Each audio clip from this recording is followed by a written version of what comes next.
Daniel Gafford sa Lakers magiging overpay sa trade. Spurs magiging powerhouse sa off-season, kayang-kaya si Durant at Giannis. At Warriors posibleng mag-trade ng first round pick sa draft.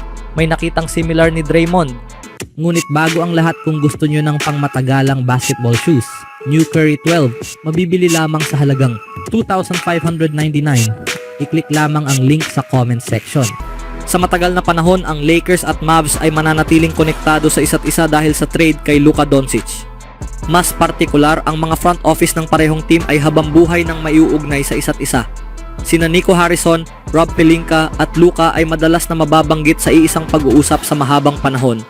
Dahil dito, at dahil na rin sa matinding reaksyon ng mga fans ng Dallas sa trade na iyon, napakaliit ng posibilidad na ang dalawang front office ay makikipagkasundo muli sa anumang deal sa malapit na hinaharap.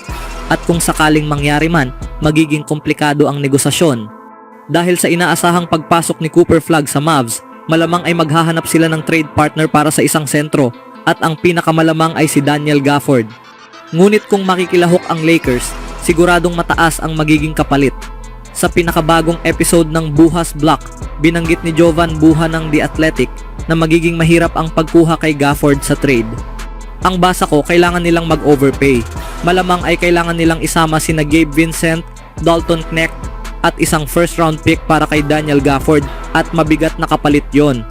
Bagamat mahusay na katambal si Gafford ni Luka, ang pagbibigay ng dalawang mahahalagang asset para sa kanya ay tila masyadong mataas na presyo. Noong nakuha siya ng Mavs sa isang trade, isang first round pick at katumbas na sweldo lang ang ibinayad. At kahit na tumaas na ang halaga niya simula noon, ang pagbibigay ng isang promising na young player at isang first round pick kasama ang matching salary ay sobra, gaya ng sinabi ni Buha. May argumento rin na maraming iba pang sentro sa market na maaaring makuha. Hindi kailangang tumutok ang Lakers kay Gafford. Dahil dito, malamang nalayuan ng Lakers ang usapan tungkol kay Gafford, kahit na siya ang pinakakilalang kakampi ni Luka sa mga available na player. Ngunit kung muling bumalik ang negosasyon sa Dallas, huwag asahan na makakakuha ang Lakers ng isang murang trade sa pagkakataong ito. Ano sa tingin nyo, mga kaibigan? Sa sumunod na balita naman, ang off-season saga ng Milwaukee Bucks na may kinalaman kay Giannis Antetokounmpo ay nagkaroon ng panibagong pag-unlad matapos isiwalat ng prangkisa ang kanilang layunin na i-trade ang kanilang superstar. Bagamat malinaw na magsisilbing hudyat ito ng isang rebuilding phase para sa team, nagtakda rin ang organisasyon ng ilang kondisyon bago nila pakawalan ang kanilang pinakamahalagang asset. Ipinahayag ni Antetokounmpo ang kanyang kagustuhang makinig sa trade talks matapos silang ma-eliminate sa playoffs.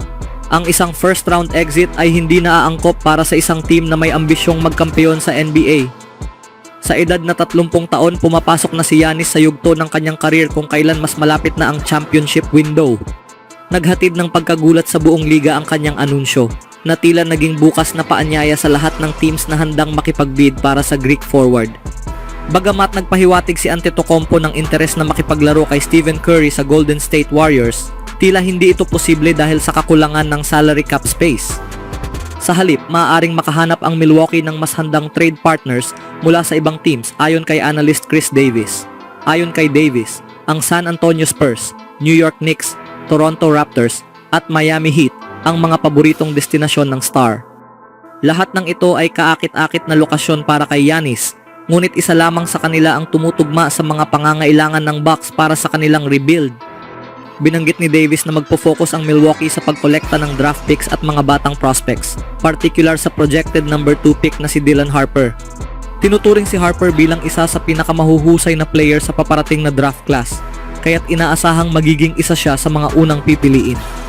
Sa mga teams na nabanggit, ang San Antonio Spurs lang ang may kakayahang tugunan ang mga hinihingi ng Bucks.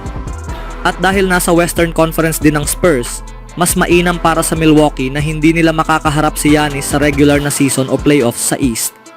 Biglang naging posibleng powerhouse ang San Antonio ngayong off-season. Sa dami ng cap space at mga draft assets, may potensyal silang bumuo ng isang super team.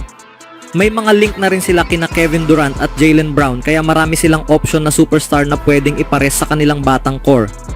Isa pang mahalagang detalye sa ulat ay hindi umano naghahanap si Antetokounmpo ng contract extension kahit mapunta siya sa ibang team. Magtatapos ang kanyang kontrata sa 2027, kaya inaasahang pipirma siya ng bagong deal bilang unrestricted free agent. malaki ang magiging epekto nito sa mga team na nais siyang makuha. Dahil bagamat nasa prime pa rin siya ng kanyang career, malinaw na nasa win now mode na siya pagdating sa pagkapanalo ng kampyonato. Sa ganitong sitwasyon, kung hindi magtutugma ang layunin ng team at ng star, maaaring maging hindi maganda ang resulta para sa parehong panig. Asahan pang lalala ang mga usaping may kinalaman kay Antetokounmpo habang papalapit na ang NBA draft na gaganapin sa loob ng ilang linggo. Sa dami ng inaasahang galaw sa araw ng draft, magiging kapanapanabik kung ano ang magiging kahihinatnan ng sitwasyong ito. Sa huling balita, ilang linggo na lang bago ang NBA draft ngayong taon at karamihan sa mga teams ay naghahanda ng kumuha ng mga top prospect.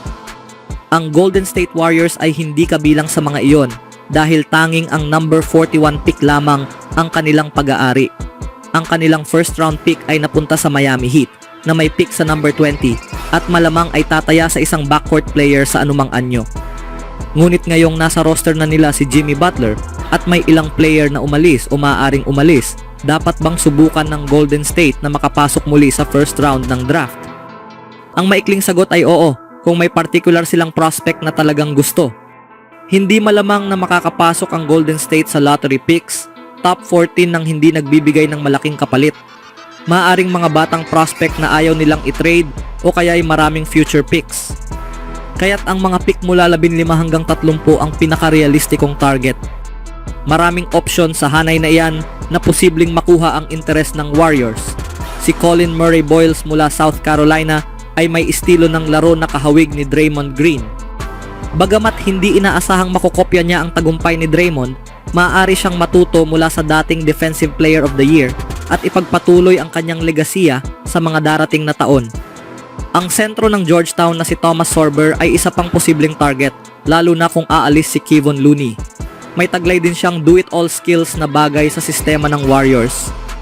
May mga guard rin sa range na ito tulad ni Nike Clifford, Nolan Traore, Walter Clayton Jr.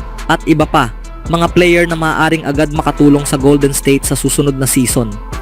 Mayroon ding mga developmental projects tulad ni na John Beringer, Ben Saraf, Noah Penda at iba pa na maaaring hindi agad makapag-ambag ngunit may potensyal na maging high-impact players sa hinaharap. Maganda naman ang naging record ng Warriors sa pagdadraft nitong mga nakaraang taon. Nakuha nila sina Quinton Post, Brandon Podziemski at iba pa. Kung tiwala sila sa kanilang scouting ng draft class, may dahilan silang mag-trade pataas para kunin ang gusto nilang players. Walang kasiguraduhan na may rookie na agad makakatulong sa Warriors sa mapanganib na Western Conference, pero maaaring ito na ang tamang panahon para simulan nilang paghandaan ang kanilang kinabukasan. Ano ang masasabi niyo mga kaibigan?